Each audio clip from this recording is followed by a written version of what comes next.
ఇక డీటెయిల్ చూస్తే ప్రజల ఆకాంక్షలు అమరవీరుల ఆశయాలకు అనుగుణంగా కాంగ్రెస్ పార్టీ తెలంగాణ రాష్ట్రాన్ని ఇచ్చిందని ఐనవోలు మండల అధ్యక్షుడు వడిచెర్ల శ్రీనివాస్ అన్నారు.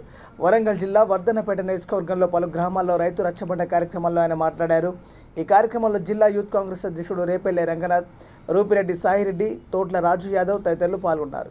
12,000 రూపాయలు అంటే సంవత్సరానికి కాంగ్రెస్ ప్రభుత్వం ఇస్తుంది. ఇంకొకటి, ఎక్కడైతే ఈ రైతులకు సంబంధించినటువంటి ఇబ్బందులు కానివ్వండి, వాళ్ళు కూలీలకు సంబంధించిన కానివ్వండి,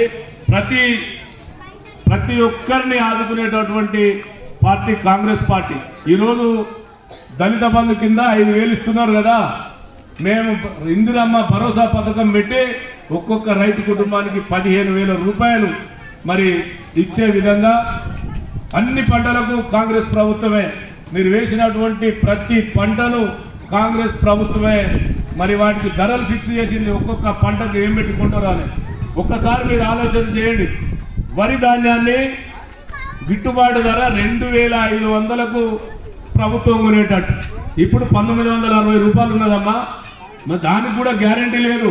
మధ్యలో ఉన్నటువంటి దళారులు, అక్కడ ఉన్నటువంటి మిల్లర్లతో కుమ్ముక్కై మరి రకరకాల ఇబ్బంది పడుతున్న రైతులకు ఎకరానికి ఏ రైతైనా 1 ఎకరం ఉన్నా 100 ఎకరాలు ఉన్నా గిట్టుబాటు ధర 2,500 రూపాయలు.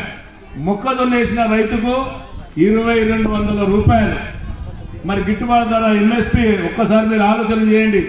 మిర్చి రైతుకు 15,000 రూపాయలు, పత్తి రైతుకు 6,500 రూపాయలు, మరి అట్లనే పసుపు రైతుకు 12,000 రూపాయలు, కందులో వేసినటువంటి రైతులకు 6,700 రూపాయలు, చెరుకు వేసినటువంటి రైతుకు 4,000 రూపాయలు, సోయాబీన్ పండించే రైతుకు 4,000 రూపాయలు, జొన్నలు వేసిన రైతుకు 3,050 రూపాయలు, ఎర్ర జొన్న వేసిన రైతుకు 3,500 రూపాయలు.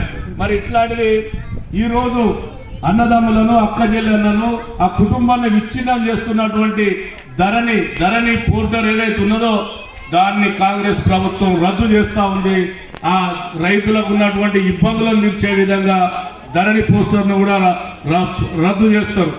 మరి దీంట్లో మీరందరూ నకిలీ విత్తనాలు కానివ్వండి, నకిలీకి సంబంధించినటువంటి ఎవరైతే నకిలీ విత్తనాలు అమ్మినటువంటి ఏ దుకాణదారుడు కానివ్వండి, ఏ యజమాని కానివ్వండి, వారి మీద పీడీ యాక్ట్ పెట్టే విధంగా చట్టాన్ని తీసుకొస్తామని చెప్పడం జరిగింది.